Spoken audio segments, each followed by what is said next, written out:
Welcome to crime analysis. Delhi liquor కేసులో arrest అయిన Delhi CM Arvind Kejriwal కు సుప్రీంకోర్టు ఎట్టకేలకు బెయిల్ మంజూరు చేసింది.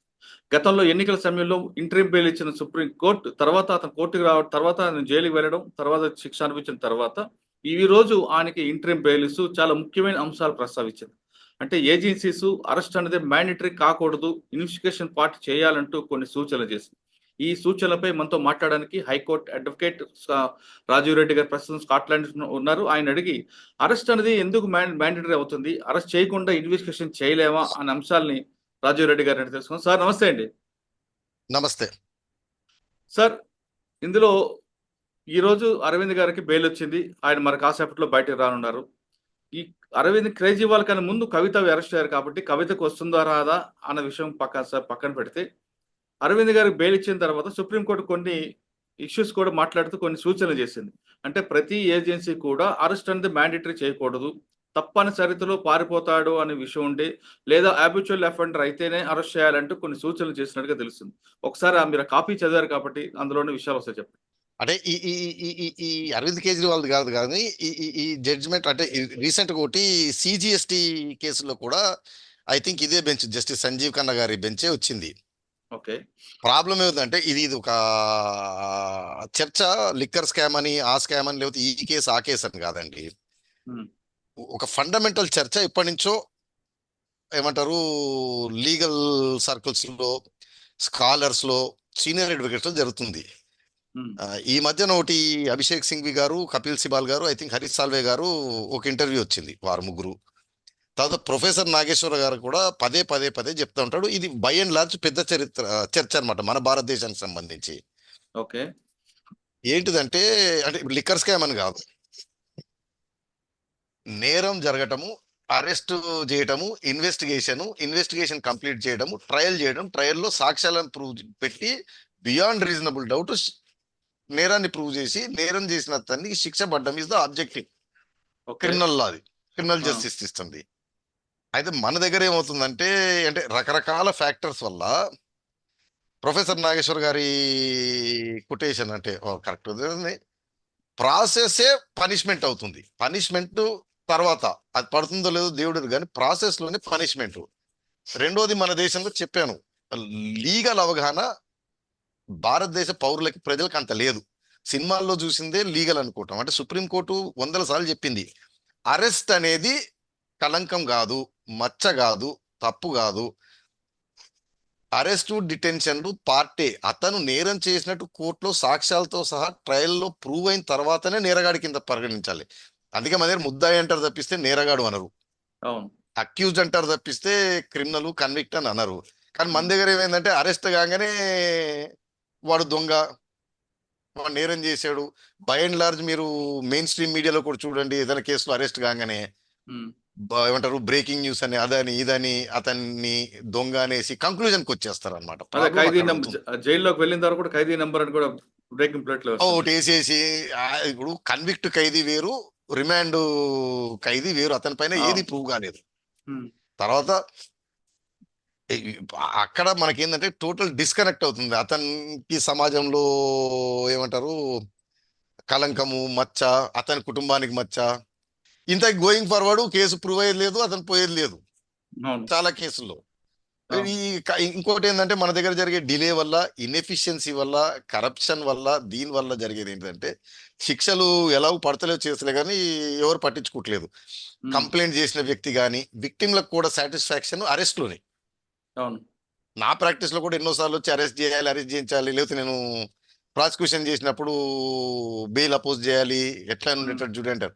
సో నేను అనేది పర్పస్ మనది అతనికి ప్రూవ్ చేసి శిక్ష విధించడమా, లేకపోతే ప్రీ ట్రయల్ అరెస్ట్ బెయిల్ దగ్గరే గొడవ అనేది ఓ టైప్ ఆఫ్ సాటిస్ఫాక్షన్ అనమాట అరెస్ట్ అనేది. అక్కడ ప్రాబ్లం అవుతుంది. సో మన దగ్గర కూడా ఏజెన్సీలు అంటే స్టేట్ అంటారు, అంటే పోలీస్ అనుకోండి, ఈడీ అనుకోండి, సిబిఐ అనుకోండి, ఏజెన్సీలు కూడా ఎక్కువ ఉత్సాహము, ఎక్కువ ఇది ఈ అరెస్ట్ వరకే. ఏంటంటే మా మాని దులుపుకోవడం. ఓ నేరం జరుగుతుందండి, ఏదో ఘటన జరుగుతుంది, దాంట్లో మీడియా హంగామా అల్లరి జరిగిందని. సో పోలీసులు కూడా క్విక్ గా రియాక్ట్ కావటం. టకా టకా టకా వెళ్ళడం, ఓ నలుగురిని పట్టుకోవడం, ప్రెస్ కాన్ఫరెన్స్ పెట్టడం, వాళ్ళ ముసుగులు తలిగించడం, పట్టేసుకున్నాం, అరెస్ట్ చేసామని ఉమ్, వదిలించుకోవడం వరకే సరిపోతుంది. ఆ కేసుని లాజికల్ కంక్లూజన్ ఎవిడెన్స్ గ్యాదర్ చేసి, ఇంకోటి ఏంటంటే డిలే వల్ల లాజికల్ కంక్లూజన్ కూడా కష్టం అండి. ఈనాడు డిలే ఏళ్ళేళ్ళు తరబడి జరిగిన తర్వాత ఉమ్, సాక్షులు తీసుకొచ్చి చెప్పించడం కష్టం. ఎందుకు? సాక్షులకి అంత మెమరీ ఉండదు. సాక్షులు ఆ, ఉంటారో లేదో తెలియదు. ఇల్లు మారుతారు, నగరాలు మారుతారు, వెళ్తుంటారు. దొరకడం కష్టం. అంత ఓకే. డిలే వల్ల సాక్షులు మేనేజ్ కూడా ఈజీ. సాక్షులు దేవుడు అండి. విక్టిమ్ అంటే ఓ హత్య జరిగింది అనుకున్నామండి, హతుడి భార్య పిల్లలు అప్పుడు కంప్లైంట్ చేస్తారు. బట్ 5 ఏళ్ళు 10 ఏళ్ళు గడిచిన తర్వాత విక్టిమ్ ఫ్యామిలీ అంటే హతుడు ఫ్యామిలీ కూడా ఇంట్రెస్ట్ పోతుంది అవును.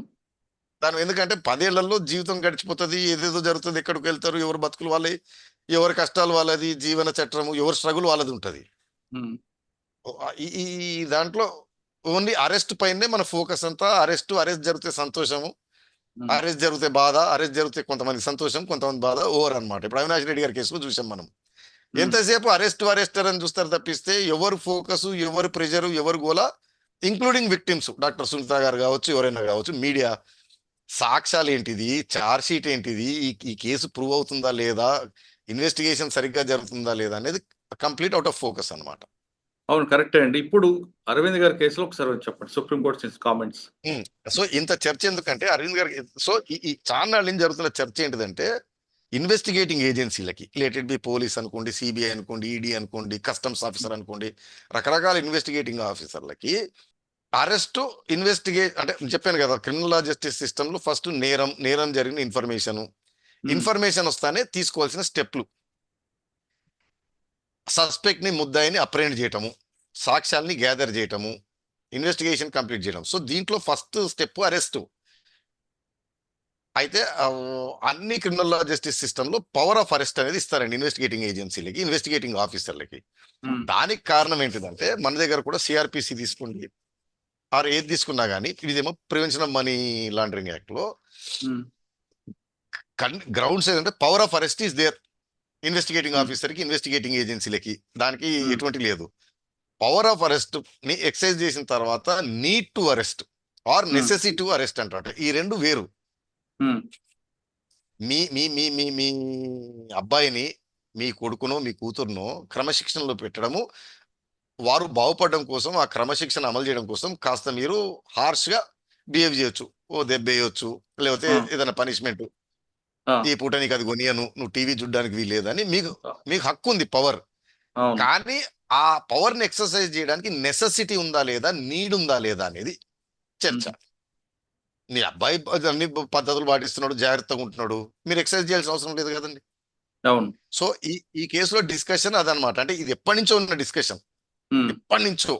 ఉమ్, చాలా మంది మేధావులు, చాలా మంది స్కాలర్లు, చాలా మంది అడ్వకేట్లు దీనిపైన చర్చ. పవర్ ఆఫ్ అరెస్ట్ యాక్సెప్టెడ్, ఆ, ఒప్పుకుంటున్నాం. ఇన్వెస్టిగేటింగ్ ఆఫీసర్ కి ఉండాలి పవర్ ఆఫ్ అరెస్ట్, అదే నేరగాళ్ళని మ్యాండేటరీ కాదు పట్టుకోవడంలో అది. కేసు. కానీ నెసెసిటీ ఉందా లేదా అరెస్ట్ చేయడానికి? ఓకే, అంటే మ్యాండేటరీ కాదు అది. మ్యాండేటరీ కాదు, ఉమ్, పవర్ ఉంది, కానీ అరెస్ట్ మ్యాండేటరీ అవునా కాదా అనేది ఏ గ్రౌండ్, ఒకవేళ నెసెసిటీ ఉన్న తర్వాత గ్రౌండ్స్ ఏంటిది, ఉమ్, ఏ కండిషన్స్ మీద. సో మనకి బాగా తెలుసు, ఇప్పుడు 498A కేసుల్లో అవును. భర్తతో పాటు భర్త, తల్లి, తండ్రి, అక్క చెల్లె భర్త, ఆ భర్త చెల్లె, ఆ చెల్లె భర్త, ఉమ్, అందరినీ ముడేసుకొని తీసుకొచ్చేవాళ్ళు. సో ఈ చర్చ జరిగి జరిగి జరిగి జరిగి జరిగి Arnesh Kumar versus state of Bihar లో డెఫినెటివ్ జడ్జిమెంట్ వచ్చింది. ఉమ్, అది మనకి లాలో కూడా ఉంటుందండి. మీరు సిఆర్పిసి తీసుకుంటే, అరెస్ట్ ప్రొవిజన్ తీసుకుంటే, నేరం జరిగిన ఇన్ఫర్మేషన్ ఆఫీసర్ రావడం, వచ్చిన తర్వాత ఆఫీసర్ కి ఉమ్, సస్పిషన్ దట్ ఈ పర్సన్ చేశాడు, క్రెడిబుల్ ఇన్ఫర్మేషన్, ఈ వ్యక్తి నేరం చేశాడని గ్రౌండ్ సాటిస్ఫై కావాలి అరెస్ట్ చేయాలంటే. అదైన ఓకే. తర్వాత మిగతా గ్రౌండ్లు, ఇతను పారిపోడు, ఉమ్, ఇన్వెస్టిగేషన్కి వస్తాడు, ట్రయల్కి వస్తాడు, దాని తర్వాత సాక్ష్యాల్ని తారుమారు చేయడు, సాక్షుల్ని బెదిరించాడు, ఓకే. వీటిల్లో ఏదైనా అతను ఎస్టాబ్లిష్ చేయగలిగితే అప్పుడు అరెస్ట్, లేకపోతే అరెస్ట్ అవసరం లేదు. ఈయన పారిపోతాడు అనగానే, లేదంటే హ్యాబిచువల్ అఫెండర్ అయితే అరెస్ట్ చేయొచ్చు. హ్యాబిచువల్ అఫెండరు పారిపోతాడు, అదే రిపీట్ నేరాలు చేసే అవకాశం ఉంది, లేదా సాక్ష్యాల్ని తారుమారు చేసే అవకాశం ఉంది, సాక్షుల్ని ఇన్ఫ్లుయెన్స్ చేసే అవకాశం ఉంది అని ఇన్వెస్టిగేటింగ్ ఆఫీసర్ నమ్మితే అరెస్ట్ చేయవచ్చు. ఓకే. ఇది లాలో ఉన్నది. కానీ దాన్ని చేయకుండా పోలీస్ ఆఫీసర్ ఏం చేస్తారంటే అతని పెన్ను పేపర్ ఉంది కాబట్టి అరెస్ట్ రిమాండ్ రిపోర్ట్ రాసేటప్పుడు ఇతను చేశాడని మేము నమ్ముతున్నాము, ఇతడు బయట ఉంటే ఈ నేరాలు చేసే అవకాశం ఉంది అంటే ఆ గ్రౌండ్స్ ఏదైతే ఉందో అతను రాసేటంట పెన్నుతోటి ఉమ్, 4 లైన్లు. మనకి ఈ చర్చ ఎంపీ బండి సంజయ్ గారి అరెస్ట్ అప్పుడు కూడా వచ్చింది, మన ఇంటర్వ్యూలో కూడా ఉంటుంది అది. అవును. అప్పుడు కమిషనర్ రంగనాథ్ గారు అనుకుంటా ఇదే పెట్టేసి అది చూపెట్టడం. సో రిమాండ్ చేసేటప్పుడు we have the reason to believe that arrest accused might run away from the jurisdiction, might repeat the offence, might influence the witnesses అని రాసేయడం. దానిపైన 100 సార్లు కేసులు ఉన్నాయండి, కంటెంప్ట్ లేసి శిక్షలు కూడా పడ్డాయి పోలీస్ ఆఫీసర్లకు, ఇంక్లూడింగ్ మన హైకోర్టు, తెలంగాణ ఏపీ సార్ హైకోర్టులో కూడా. సార్, మీరు చెప్తున్నట్లుగా చేయాలనుకుంటే బాధితుల వైపు నుంచి ఒక ఎలిగేషన్ వస్తుంది, పోలీసులు నిందితులు కలిసిపోయారు కాబట్టే వాడిని అరెస్ట్ చేయట్లేదు అంటే బాధితులు గగ్గోలు పెడుతుంటారు. అంటే వాళ్ళని allegation సంతృప్తిపరచడానికి నేను చేస్తుంటారు. అనేదండి, సబ్జెక్టివ్ ఒపీనియన్ ఎవరికైనా ఉండొచ్చు, మీకు ఉండొచ్చు, అది కాదు కదా, అతను పోలీస్ ఆఫీసర్. సో లా ఏంటిదంటే ఈ మధ్యన కూడా కంటెంప్ట్ కింద మన హైదరాబాద్ లో కూడా కొంతమంది పోలీస్ ఆఫీసర్లకు శిక్షలు పడ్డాయి. ఒక హై ర్యాంకింగ్ పోలీస్ ఆఫీసర్ కూడా పడింది, అది అప్పీల్ పెండింగ్ ఉంది. ఉమ్, ఏంటిదంటే పోలీస్ ఆఫీసర్ అవి రికార్డ్ చేసి పెన్ను పేపర్ తో రాయడం కాదు, అతను సరైన రీజన్స్, సరైన గ్రౌండ్స్, సరైన సాక్ష్యాలతోటి పెట్టాలి. ఓకే. మీరు చూడండి, ఏ రిమాండ్ రిపోర్ట్ అయినా తీసుకోండి, ఉమ్, లాస్ట్ కి సిఆర్పిసిలో 41 ఉన్నాయి కండిషన్లు తీయటం, కట్ కాపీ పోస్ట్ చేసి ఇందులో పెట్టడం. ఉమ్, సో పోలీస్ ఆఫీసర్ రాస్తే కుదరదు, నాకు సస్పిషన్ ఉంది, ఈ నేరగాడు సాక్ష్యాల్ని తారుమారు చేస్తాడు అని రాయడం కాదు, ఎందుకు చేస్తాడని అనుమానం ఉంది, ఎలాగొచ్చింది అనుమానం, అతని యాంటిసిడెంట్స్ ఏందనేది ప్రూవ్ చేయాలి. ఏమి ఓకే. ఉండవు, తీయడం వేయడం అన్నమాట. మన దగ్గర ఇంకోటి బాధాకరమైన విషయం అంటే ట్రయల్ కోర్టులు ఉమ్, ఒక 20 ఏళ్ళు 30 ఏళ్ల కింద జరిగినట్టు ఫంక్షనింగ్ లేవు. అందుకే మీరు గమనిస్తే ప్రతి చిన్న విషయానికి కూడా, బెయిల్ విషయానికి కూడా సుప్రీం కోర్టు దాకా వెళ్తున్నాయి. ఉమ్, సో ట్రయల్ కోర్టులు కూడా పెద్దగా ఎక్సర్సైజ్ చేయట్లేదు, పోలీస్ ఆఫీసర్ వేసి తీసుకోవడం, మామ అనిపించడం, లోపలికి వేసేయటం. సో అర్నేష్ కుమార్ అనేది డెఫినెటివ్ జడ్జ్మెంట్ అది వచ్చిన తర్వాతే స్ట్రిక్ట్ గా చేశారు. అరెస్ట్ పవర్ ఉంది కానీ అరెస్ట్ చేయకూడదు, కంపల్సరీగా నోటీస్ ఇష్యూ చేయాలి, నోటీసులో మెన్షన్ చేయాలి సాక్షుల్ని తారుమారు చేయకూడదు, సాక్షుల్ని ఇన్ఫ్లుయెన్స్ చేయకూడదు, బెదిరించకూడదు అని. ఆ ఉండంగా కూడా తను చేస్తున్నాడు అన్నది మీ దగ్గర గ్రౌండ్స్ ఉంటేనే అరెస్ట్ అనేది చెప్పింది, కానీ అది అంటే ఎక్కడా పాటించట్లేదు. సార్ ఆ గ్రౌండ్స్ కోర్టులో కూడా సబ్మిట్ చేయాలి. సబ్మిట్ చేయాలండి, వీళ్ళు చేయట్లేదు. ట్రయల్ కోర్టు మేజిస్ట్రేట్లు కూడా స్క్రూటినీ చేయట్లేదు, రిమాండ్ చేయగానే చేసేస్తున్నారు. దానిపైన మళ్ళీ అప్పీలు సుప్రీంకోర్టు దాకా చేరుతున్నాయి. మామూలు ట్రయల్ కోర్టులోనే కేసు 10 ఏళ్ళు జరుగుతుంటాయి, ఇప్పుడు ప్రతిసారి సుప్రీంకోర్టు పోవడం రావడం 10, 30 ఏళ్ళు జరుగుతుంది. ఇది ప్రాసెస్ అంటే చాలా మంది. చెప్పండి సార్, ఈ జడ్జిమెంట్ కాపీలో మీరు చదివారు కాబట్టి ఇందులో వాల్యుబుల్ పాయింట్స్ చెప్పండి. సో ఇక్కడ చర్చ అంతా ఏం జరిగిందంటే, సరే ఇప్పుడు మనం పవర్ టు అరెస్ట్ ఉంది కదని అరెస్ట్ కాదు కదా, నీడు నెసెసిటీ ఏంటిదని ప్రూవ్ చేయాలి అనేది అచ్చా. అర్నేష్ కుమార్లు ఇవన్నిట్లో ఉంది. సో ఇక్కడికి వచ్చేటప్పటికి పిఎంఎల్ఏ యాక్ట్ అంటే మనకి సిఆర్పిసికి పిఎంఎల్ఏ యాక్ట్ చిన్న distinction. Arrest PMLA act section 19 ప్రకారం చేస్తారు, మన సిఆర్పిసిలో 40, 41, 42 ఉంటాయి. సిఆర్పిసిలో సస్పిషన్ ఉంటే చాలా అరెస్ట్ చేయడానికి, ఒక గ్రౌండ్ సస్పిషన్ అయిన తర్వాత మిగతా గ్రౌండ్లు పారిపోడు, సాక్ష్యాలు తారుమారు చేయడం, ఇవన్నీ. పిఎంఎల్ యాక్ట్ ఏంటిదంటే కొద్దిగా హయ్యర్ థ్రెషోల్డ్ అనమాట, ఎందుకంటే అక్కడ బెయిల్ కష్టతరమైనవి, కొంచెం స్ట్రింజెంట్ కాబట్టి సస్పిషనే కాదు, ఇన్వెస్టిగేటింగ్ ఆఫీసర్, అరెస్ట్ చేసే అధికారి, డైరెక్టర్ ఆఫ్ ఎన్ఫోర్స్మెంట్ కానీ deputy director of enforcement, higher ఆఫీసర్లకే అరెస్ట్ పవర్ ఉంది. వారు దగ్గరున్న material on record, oral evidence, డాక్యుమెంట్ల ప్రకారం ఇతను నేరం చేశాడు అని అనుకోవడం కాదు, ఆ థ్రెషోల్డ్ ఎక్కువ, ఇతనే నేరం చేశాడు, ఇతను గిల్టీ, ఇతనికి శిక్ష పడుతుంది అన్న లెవెల్కి వెళ్తేనే అరెస్ట్ చేయాలి అనేది 19లో ఉంటుంది. ఓకే. ఓకే. సో కాకపోతే మన దగ్గర ఎన్ఫోర్స్మెంట్ అధికారులు మనం చూసాము, చేశాడని కొద్దిగా ఎవిడెన్స్ ఉంటే చాలా అరెస్ట్ చేసేస్తున్నారు. ఆ థ్రెషోల్డ్ సరిపోదు, హయ్యర్ థ్రెషోల్డ్ ఉండాలి పిఎంఎల్ యాక్ట్ లో అరెస్ట్ చేయాలంటే. డెఫినెట్ గా ఇతను నేరం చేశాడు, ఇతను శిక్ష పడుతుంది ఉన్న మెటీరియల్ అనేది. సో ఈ కేసులో ఏం జరిగిందంటే అరవింద్ కేజ్రీవాల్ గారు అది ఛాలెంజ్ చేశారు, ఏది పవర్ ఆఫ్ అరెస్ట్ ఒప్పుకుంటాము, నీడ్ నెసెసిటీ ఉందా దీంట్లో అనేది. సెకండ్ వచ్చి material on record Arvind Kejriwal garu నేరం చేశారు అని ప్రూవ్ చేసేంత ఉందా లేదా అనేది క్వశ్చన్ చేశాడు, అందుకని ఇల్లీగల్ అరెస్ట్ అని. దీనిపైన సుప్రీంకోర్టు ధర్మాసనం ఏంటంటే చాలా పెద్ద చర్చ చేసిందండి. దీంట్లో చేసిన తర్వాత అంటే మన ఇంటర్వ్యూ కంక్లూజన్ ఏంటిదంటే, ఫస్ట్ ఇది ఇన్వెస్టిగేటింగ్ ఆఫీసరు సబ్జెక్టివ్ తనంత తనిత నేరం చేశాడు అని నమ్ముతున్నాను అంటే కుదరదు. సాక్ష్యాలు బలంగా ఉండాలి, ఉమ్, ఉంటేనే అరెస్ట్. ఇప్పుడు సాక్ష్యాలు బలంగా ఉన్నాయి, ఇతను చేశాడని ఈ కండిషన్ సాటిస్ఫై అయిన తర్వాత నెసెసిటీ టు అరెస్ట్. ఓకే. అంటే ఫస్ట్ పవర్ ఆఫ్ అరెస్ట్ ఉంది, దాంట్లో క్వశ్చన్ లేదు.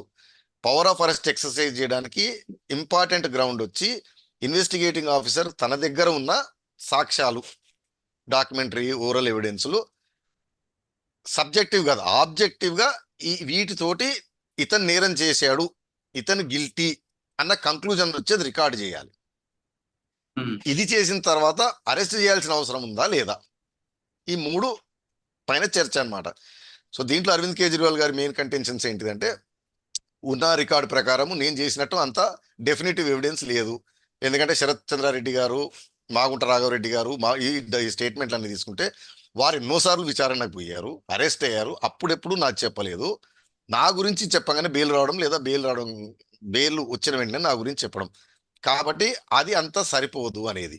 దాన్ని సుప్రీంకోర్టు ఏం చేసిందంటే, ఇది బెయిల్ అపీల్ కాదు, ట్రయల్ చేయట్లేదు కాబట్టి ఆ స్టేట్మెంట్లో మెరిట్స్లోకి పోదలుచుకోలేదు అని పక్కన పెట్టేసింది, ఉమ్హు, దాంట్లోకి వెళ్ళలేదు. కాబట్టి ఇప్పుడు కవిత గారు కూడా స్టేట్మెంట్లు మార్చారు, స్టేట్మెంట్లు తిప్పారు, ముందు చెప్పలేదు తర్వాత చెప్పారు అనేది ఐ డోంట్ థింక్ అది బెయిల్కి ఉపయోగపడదు వీళ్ళకి.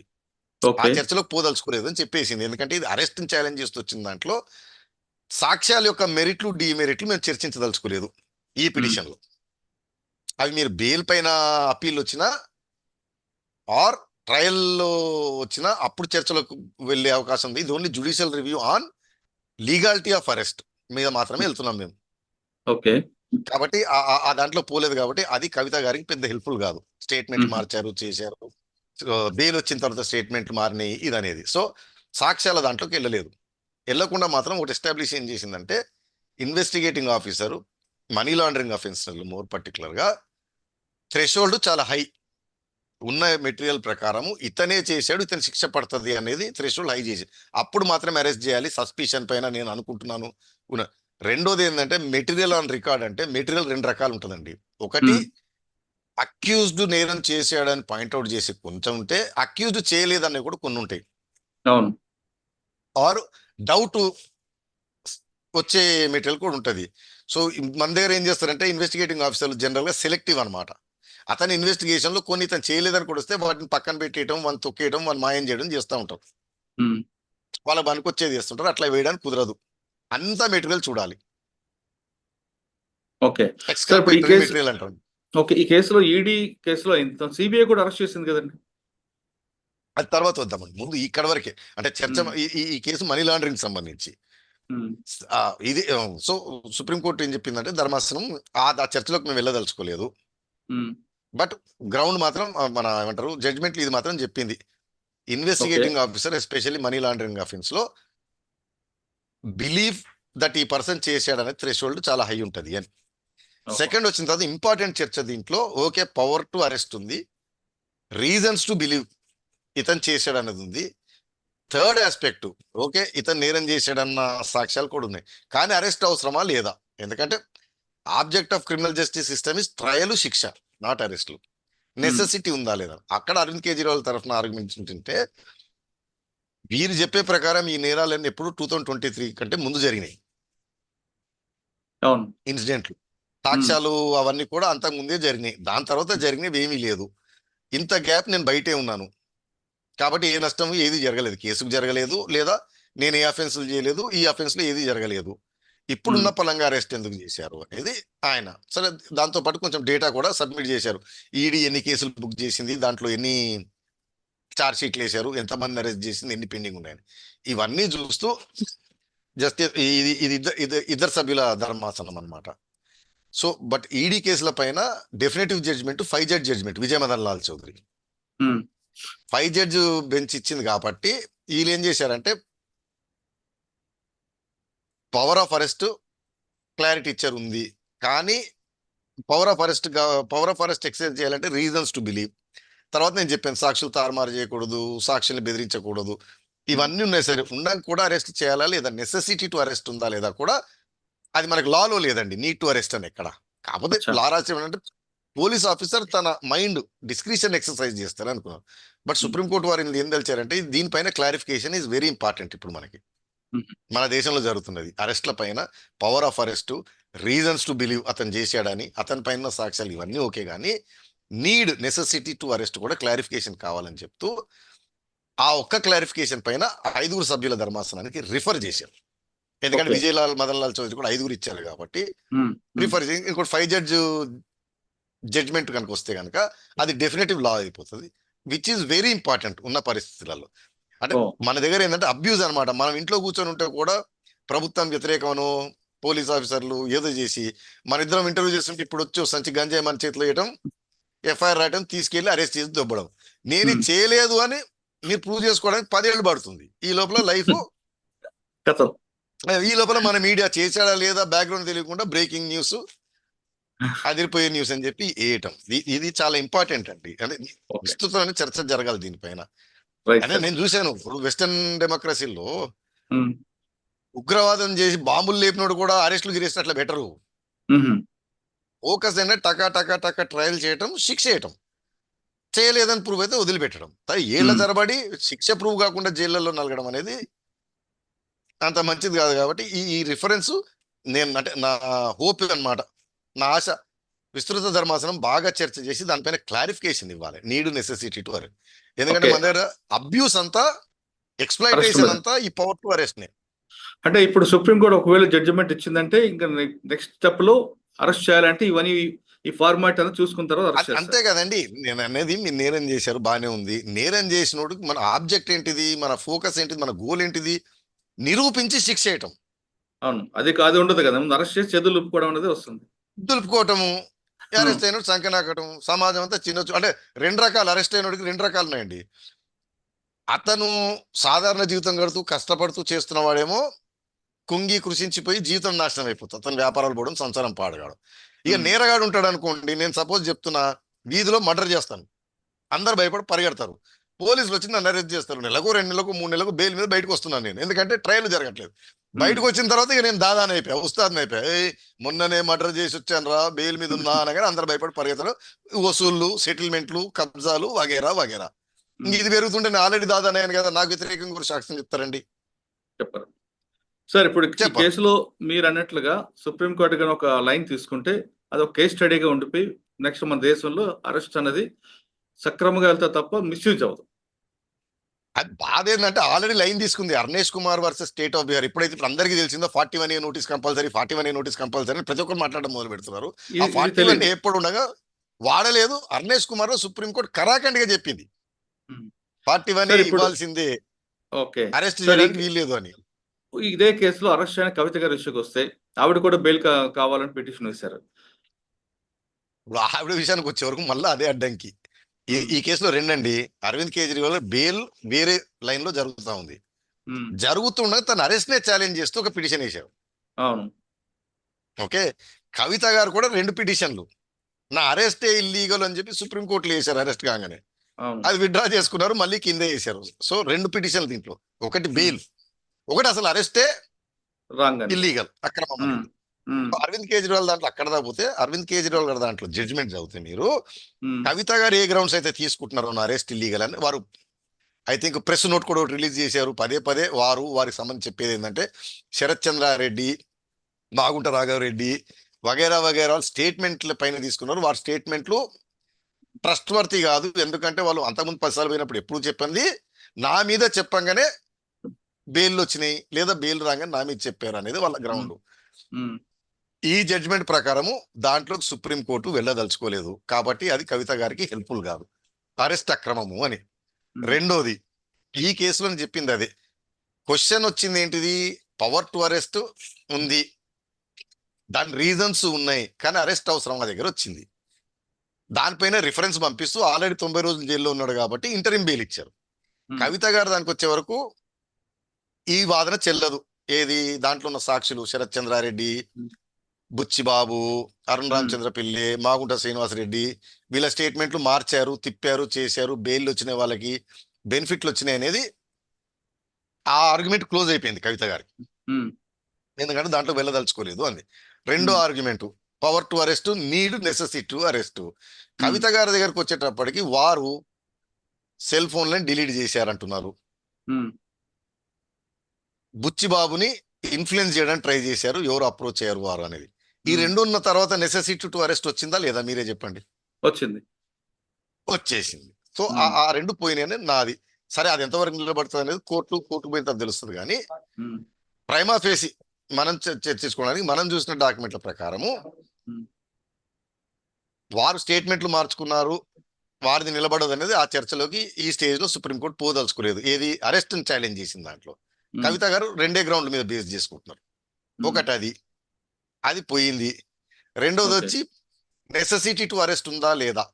కేజ్రీవాల్ గారు అనేది 2023 కంటే ముందే జరిగిన నేరాలు, తర్వాత ఎన్నో ఏళ్ళు నన్ను అరెస్ట్ చేయలేదు, దానివల్ల కేసు ఏం వీగిపోలేదు, ఏది జరగలేదు.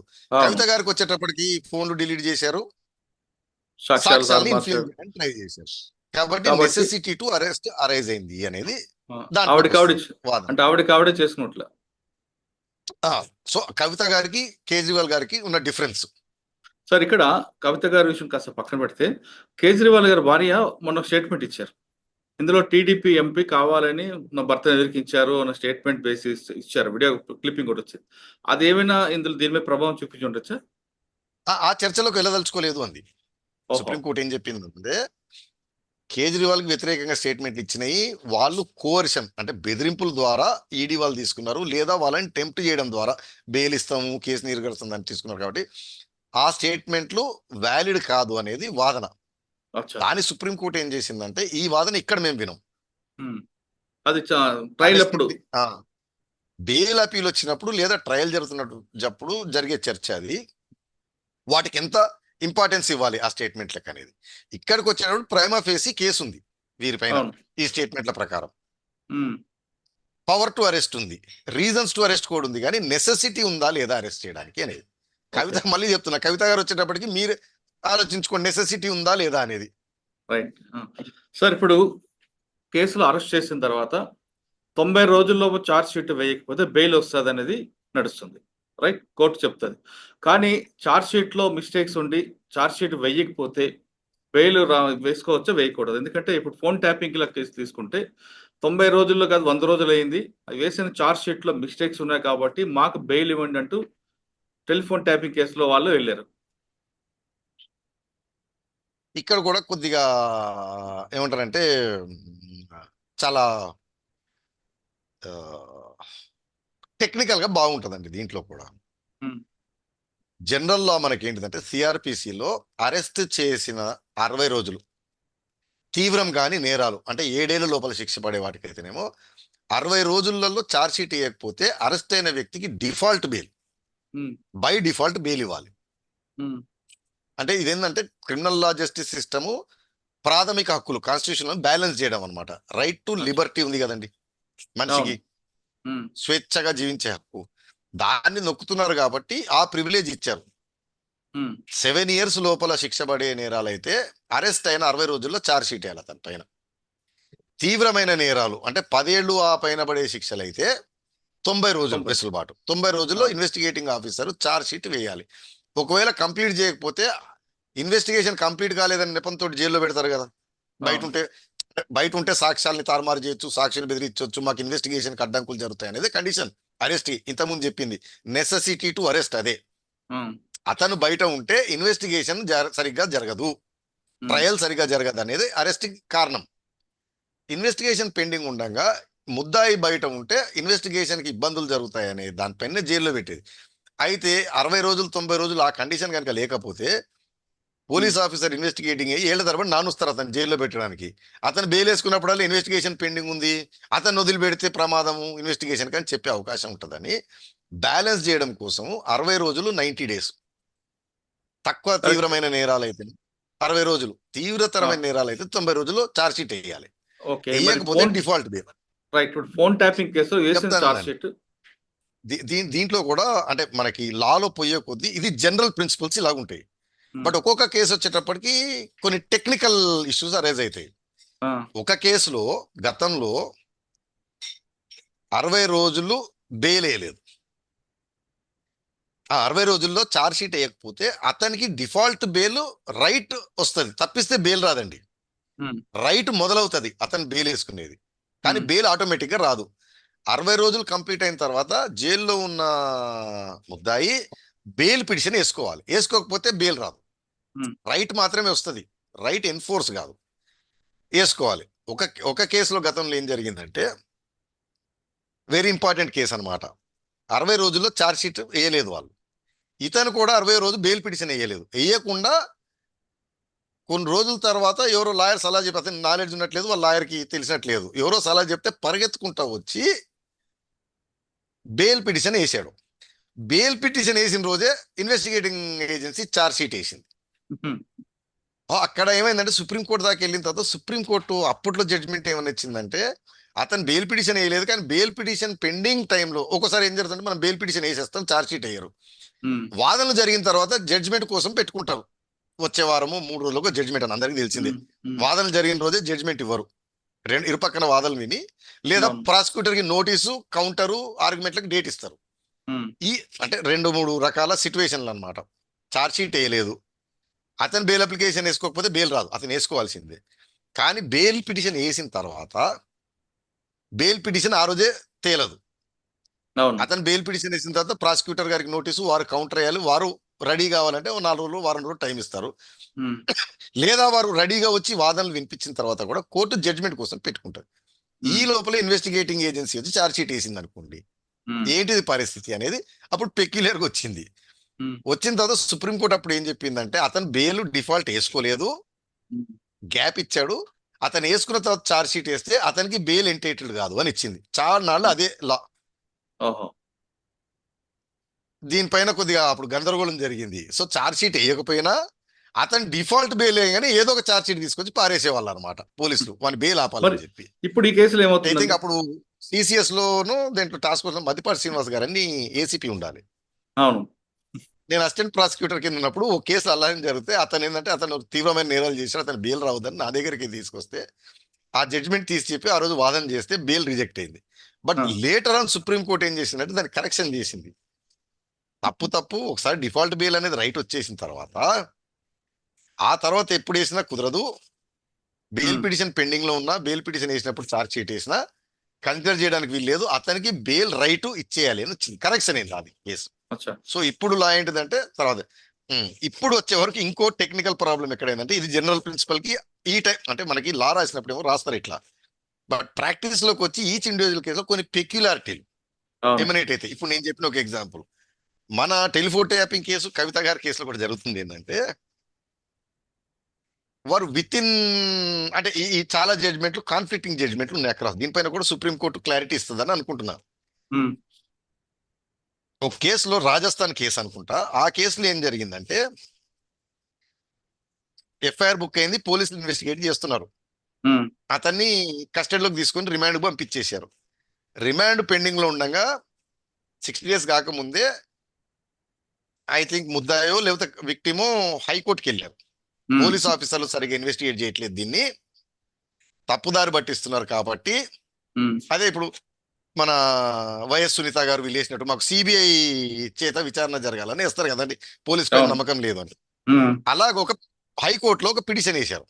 ఉమ్, ఆ పిటిషన్ విచారణ జరిగిన తర్వాత హైకోర్టు ఏం చెప్పిందంటే, ఈ కేసు సరిగ్గా ఇన్వెస్టిగేషన్ జరగట్లేదు, ఉమ్, ఈ కేసులో ఎస్ఐసిఐ కాకుండా హై ర్యాంకింగ్ ఆఫీసర్ డిఎస్పీఓ ఎస్పీను అపాయింట్ చేసి అతని చేతి ఇన్వెస్టిగేషన్ చేయించండి అని ఇస్తూ, ఎందుకంటే హైకోర్టు దృష్టికి ఇది రాలేదు, అరెస్టు, రిమాండ్, 60 రోజులు డిఫాల్ట్ అనేది దృష్టికి రాలేదు, ఇన్వెస్టిగేషన్ సరిగ్గా జరుగుతుందా లేదా అనేది రిట్ పిటిషన్ లో వచ్చింది. సో హైకోర్టు అది కన్సిడర్ చేస్తే ఏం చేసిందంటే, ఇప్పుడున్న ఇన్వెస్టిగేటింగ్ ఆఫీసర్ని తీసేసి ఉమ్, పై అధికారిని ఒకరిని స్పెషల్ గా అపాయింట్ చేసి అతని ఇన్వెస్టిగేషన్ చేయాలని చెప్తూ, మళ్ళీ ఇప్పుడు మీకు Supreme Court, High Court, YS Avinash Reddy garu, Sunitha case, Vivekananda Reddy case time bound గా చేయాలని చెప్పి 60 రోజుల్లో ఇన్వెస్టిగేషన్ ముగించాలి అని చెప్పి ఇచ్చింది. ఇప్పుడు ఏమైంది, ఆల్రెడీ 60 రోజులు అక్కడ కావస్తుంది. ఉమ్, హైకోర్టు జడ్జిమెంట్ ప్రకారము ఇంకొక 60 రోజులు వచ్చింది. పెరిగింది. ఇప్పుడు కాన్ఫ్లిక్ట్ ఏంటిదంటే, హైకోర్టు ఇచ్చింది కాబట్టి ఈ 60 రోజులు ఎక్స్టెండ్ అవుతుందా 120 రోజులకు, అవునా కాదా? ఈ లోపల ఆధారపడి ఆ కేసులో పాత ఇన్వెస్టిగేటింగ్ ఆఫీసర్ ఏం చేశాడంటే, ఒక ఛార్జ్ షీట్ పారేశాడు బెయిల్ రాకుండా, ఉమ్, డిఫాల్ట్ బెయిల్ అప్లై చేయకుండా. అప్పుడు ఆ కేసులో అరెస్ట్ అయిన వ్యక్తి వాదన ఏంటిదంటే, ఇతను ఇన్వెస్టిగేటింగ్ ఆఫీసర్ కానే కాదు. ఉమ్, హైకోర్టు జడ్జిమెంట్ ప్రకారము ఇతను ఇన్వెస్టిగేటింగ్ ఆఫీసర్ కానే కాదు, ఇతను ఛార్జ్ షీట్ చెల్లదు అని వేశారు. ఉమ్, అది సుప్రీంకోర్టు దాకా వెళ్ళిందా, సుప్రీంకోర్టు కూడా ఏం చెప్పిందంటే కరెక్టే కదా, అతన్ని తీసేసి ఇంకో ఆఫీసర్ని అపాయింట్ చేశారు. సో ఇతను వేసిన ఛార్జ్ షీట్ చెల్లదు కాబట్టి ఈ ఛార్జ్ షీట్ వేసినట్టు కాదు అని డిఫాల్ట్ బెయిల్ ఇచ్చింది. ఓహో. సో దాన్ని మన వాళ్ళు అన్వయించుకుని ఏంటంటే ఛార్జ్ షీట్ లో తప్పులు ఉన్నా, తప్పు ఛార్జ్ షీట్ అయినా డిఫాల్ట్ బెయిల్ కి రైట్ వస్తుంది అని. ఉమ్, బట్ లా ఏంటిదంటే ఆ టైప్ తప్పు కాదండి. ఛార్జ్ షీట్ వేసినప్పుడు ఏవో తప్పులు దొలుతాయి, కొన్ని మెటీరియల్ తప్పులు, నాన్ మెటీరియల్ టైపింగ్ ఎర్రర్లు అవో, వాటిపైన రిటర్న్ చేసినప్పుడు డిఫాల్ట్ బిల్ లేదు, ఛార్జ్ షీట్ పడ్డట్టే లెక్క. ఉమ్, మన దగ్గర కూడా టెలిఫోన్ ట్యాపింగ్ కేసులో ఆ అక్యూజ్ తరఫున ఇదే వాదన, ఇదే జడ్జిమెంట్ కోర్టు చేశారు.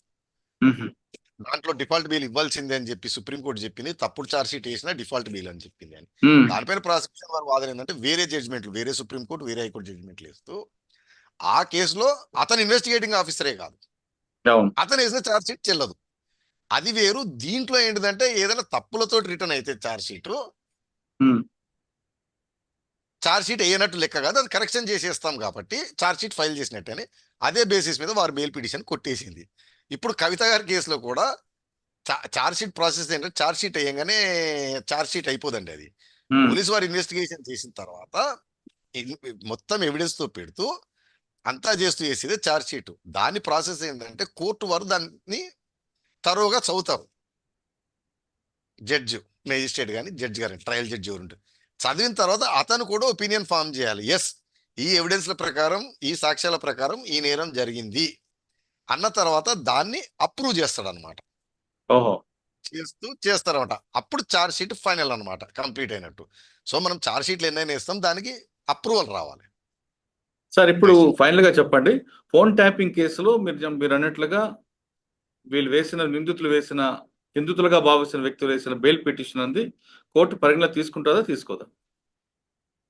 ఫోన్ కేసులో వారు వేసిన బెయిల్ పిటిషన్ కొట్టేసింది, ఉమ్, అంటే డిస్టింగ్విష్ చేసింది. రాజస్థాన్ లో జరిగిన ఇన్సిడెంట్ సుప్రీంకోర్టు ఇచ్చింది ఏంటంటే అతను ఇన్వెస్టిగేటింగ్ ఆఫీసరే కానీ వ్యక్తి వేశాడు, ఇక్కడ ఐఓ కరెక్ట్ ఛార్జ్ షీట్ వేసినట్టు కాదు.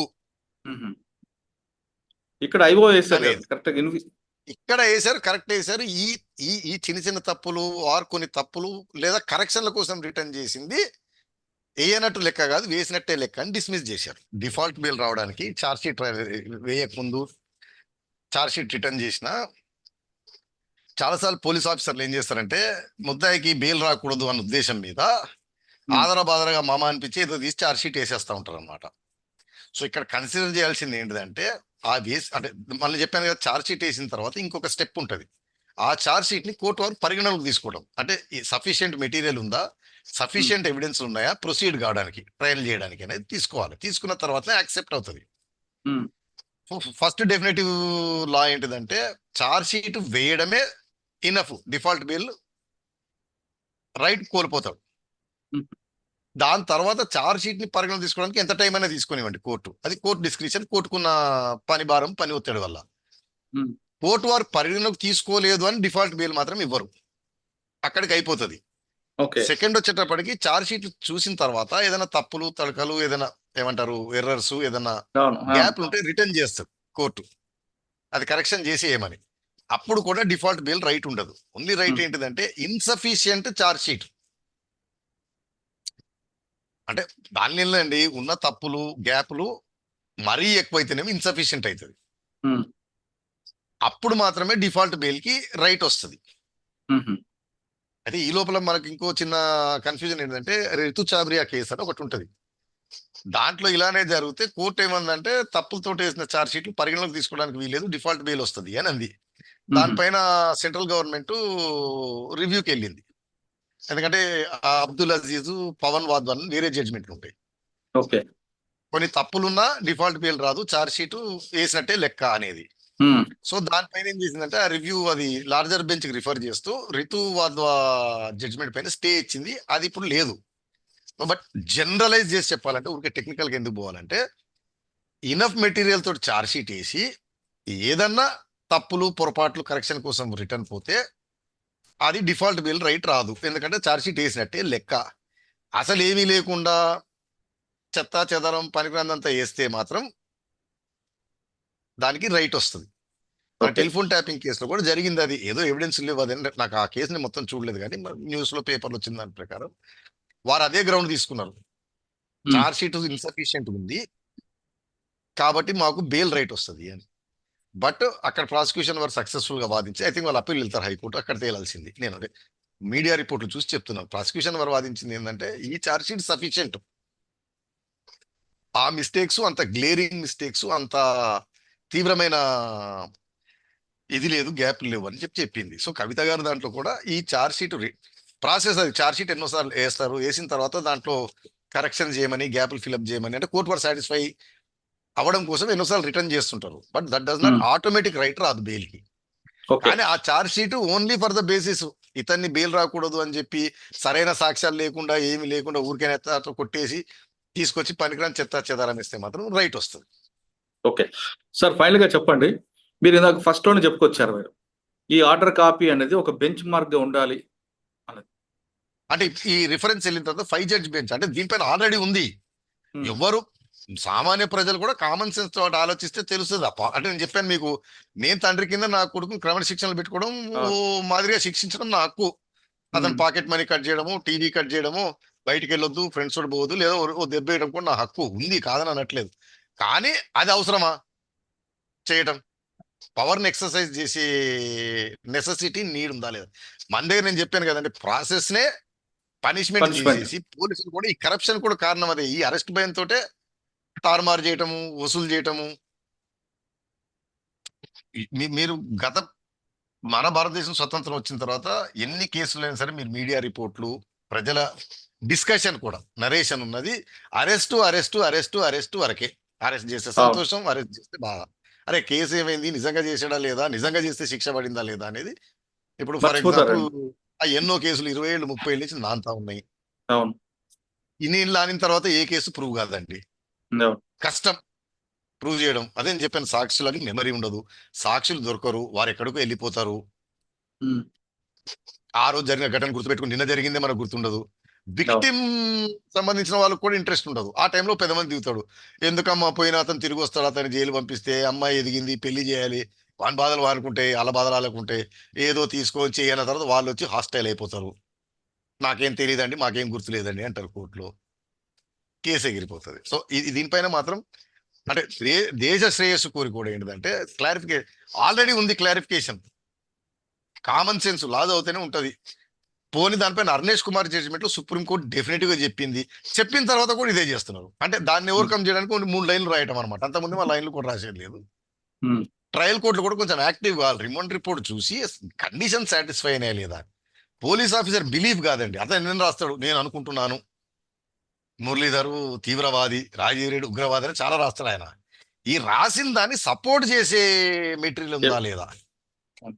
అదే బండి సంజయ్ గారి కేసులో కూడా ఆయన కమిషనర్ రంగనాథ్ గారు అదే చూపెట్టి ప్రెస్ లో 41 అవసరం లేదు, ఎందుకంటే ఈ కండిషన్ సాటిస్ఫై అవుతున్నాయి అని చెప్పి పెన్ తోటి రాశారు, బెయిల్ వచ్చింది.